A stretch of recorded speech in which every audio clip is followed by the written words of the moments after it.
Hello there, Geminis. Welcome to your weekly reading. So the way that this works is the first 5 cards, the first row starting here, is your love reading. The second row is your general reading. Okay, so let's talk about this first. Love and relationships. You've got somebody that is really, really in love with you. I have here the Queen of Cups. This is someone, it could be a water sign, Pisces, Cancer, Scorpio.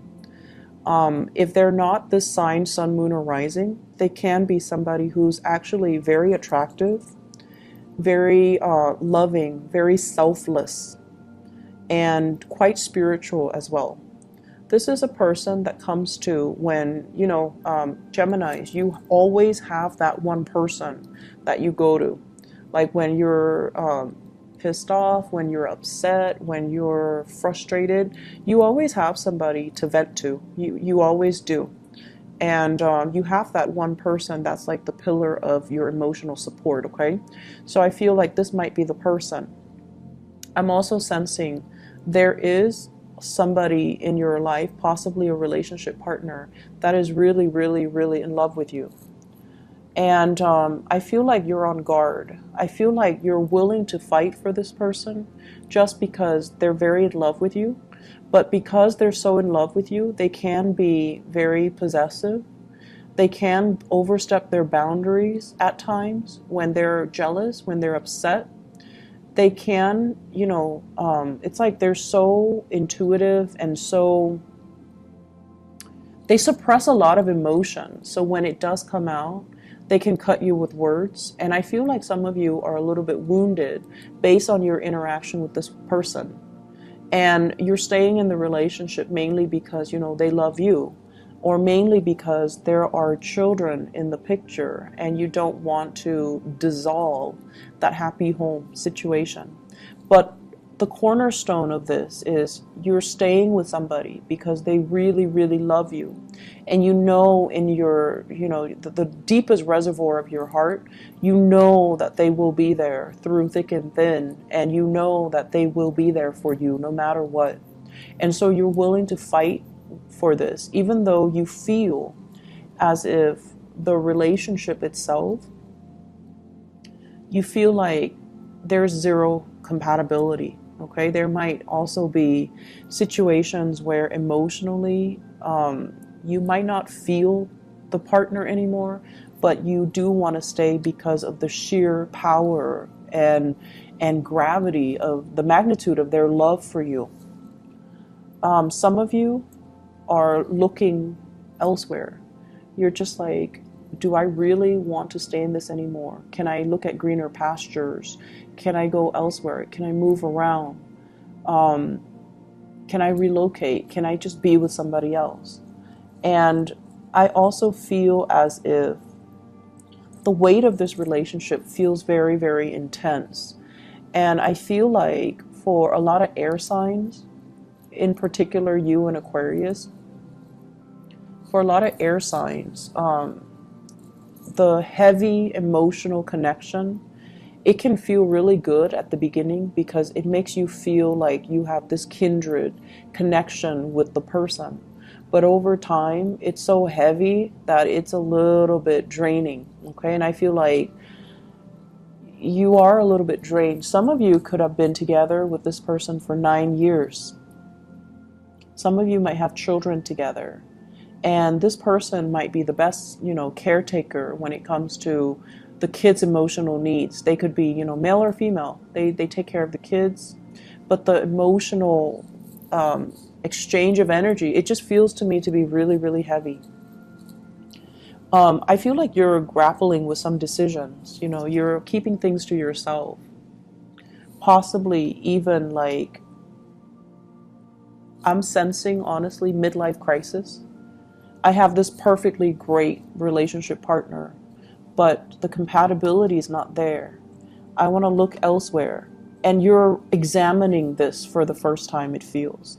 And I feel like there's nothing wrong with this person. I can't leave this person, but I'm not emotionally happy. I want to see what else is there out there for me. And for some of you, it's like you're keeping all of this frustration pent up You're keeping all of these things in, and you're not really at a point where you can admit it to yourself, okay? Or it's almost like I have to keep this under wraps, because once I share that with another person, once I tell my sibling or my best friend that I'm not entirely happy, there's nothing wrong with this person, I'm just not entirely happy, I'm not 100% content. Like, once you tell your best friend that, or your siblings, or whoever it is, your therapist, once you tell them that, then you kind of have to admit it to yourself, and then you're forced to make some changes, right? And I feel like you're still not ready. I'm sensing as well, for those of you who are single, there might have been this person in your past. The relationship ended poorly. This is kind of like a falling out. You're very weary of this person. And likewise, the energy can flow both ways. For whatever reason, you might have hurt them. They're very weary of the connection. And I feel like you're looking back on this and thinking, I should not have done that, or the other person should not have done that to me. So there's still that sour taste in your mouth, okay?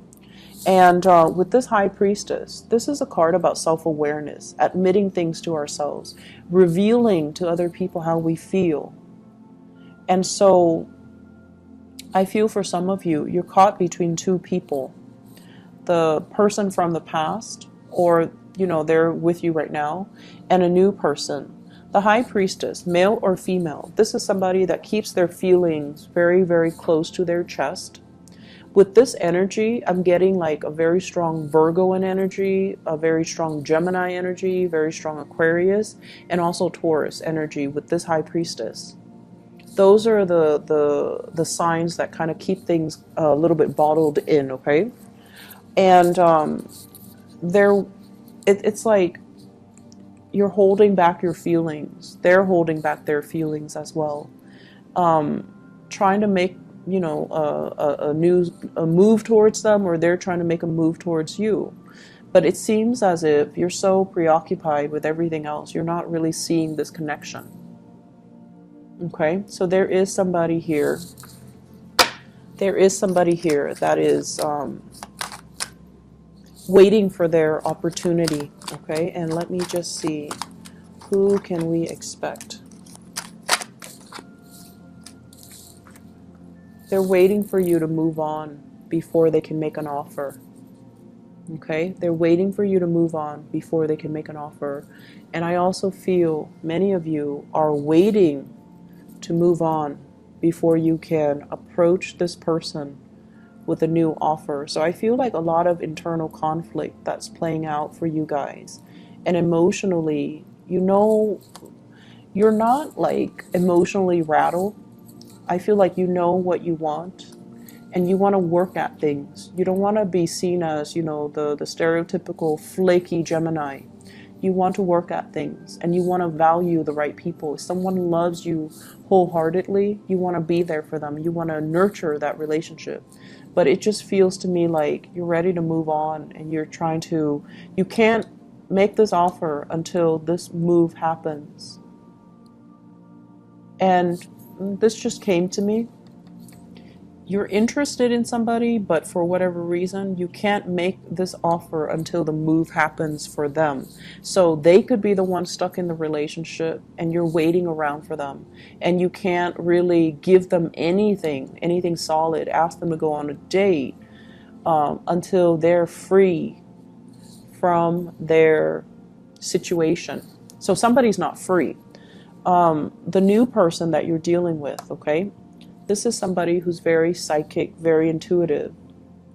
They're very cold and distant. But the nature of the High Priestess is that she or he works from a higher vibration. They might see you embroiled in this, and they don't want to have anything to do with it. It's hard for them to express their emotions. So unless they feel sure about you, they can't really express it. Okay? I feel like for many of you, you need to get rid of situations and relationships and, you know, this pattern before you can move on with a new person. This is someone who's very, very intuitive, and they sense things, they sense energies, they sense vibration, they know how you feel about them, and they also might know why you're stuck. Okay, so let's see, let's move on to the general reading here. First of all, I'm getting overall, it's not so much work related, it's more like a spiritual message for you guys. You're looking to expand, you're looking for more fun and more excitement in your life. You're looking to travel, you're looking to meet new people, you're looking for some type of a change in your environment. Okay? And then every time you try to do that, some type of calamity happens that draws you back in. So, for example, you could be in a work situation where you're the problem solver. You know, a lot of Geminis are really good at troubleshooting. You react and think really fast on your toes. You know how to talk yourself out of trouble. And you also are really good at providing like quick insights to solve other people's problems. Okay, so you want something new, you want a more dynamic work environment, you want a change of scenery. Every time you try to go, somebody would rush in and tells you, hey, I have this issue. And you know the nature of Gemini, you guys love to feel helpful. You guys are really good at helping people, and you love to feel wanted and needed and helped. And I feel like what it's doing is that it's giving you this false sense of security. Yes, they need you, but at the same time, is the work fulfilling? Do you need them? So just make sure that things are reciprocated wherever you go, in whatever situation you find yourself in, because I feel like this might be work, but it's also playing out in your relationship. Yes, they love you, but do you love them? Okay, so I feel like it's time for you to kind of like not take on other people's problems or energies as your own. And it's time for you to differentiate between what you want versus what other people want. People are always going to love you and they're always going to need you. But is this creating a pattern of codependency? And is it making you happy? Or are you feeling a little bit stuck? Or are you feeling a little bit like, my time has come, it's not serving its purpose anymore? So you're a really good candidate overall when it comes to your professional life and your career. You're looking for change, and I feel like for many of you, you're at a point where you're heavily thinking about retirement. And you know, the company that you're in, they might be telling you, oh, don't retire just yet. And you feel very, very tired. But the fact that they tell you, oh, we really need you, we really need, you know, we need someone as capable as you are. And that kind of pulls you back, and that kind of forces you, not really forces you, but you decide to put your retirement plans on the back burner because you feel wanted and needed in this situation. So really think about, you know, why are you holding yourself back, okay? Why are things not moving along? Is it because you're always spending a lot of time catering to other people? Can you make decisions that are a little bit more, less like from the emotional neediness type of a standpoint where other people constantly need you, and take charge of things, take ownership of your own life, make decisions that benefit you, because it's tiring to constantly live vicariously through other people, or it's constantly like, it's tiring to constantly have to cater to other people, and it's giving you a false sense of security. All right, a lot of revelations honestly will be coming in for you guys for this week, if not this month. The moon is about revelation. The high priestess is about accepting some of the truths and not really denying them anymore. So I feel like a lot of culmination information is coming into the picture for you to really take a good look at your life and figuring out what brings me emotional fulfillment and what do I need to do to pursue that. On the work front, I feel like we have here fire signs, Sagittarius, Aries, or Leo. This is somebody that's coming in and out of the picture in the work front. They could be a contractor. There might be issues with contractors and contracts. And if this is an employee of yours or an employee that is working with you, I feel like there's somebody new coming in and it's exciting. But I'm also feeling like they're trying to shake things up, okay? Not entirely negatively, but I feel like it's really hindering your workflow, and I feel like you might not appreciate that too much, okay? So I hope the reading has been helpful for you guys. I will be back next week, and hopefully I can get the readings out, and then we'll see, you know, about September. I can't believe it's September already. We'll see about September and see which method works best, okay? I'll talk to you guys soon. Take care. Bye-bye.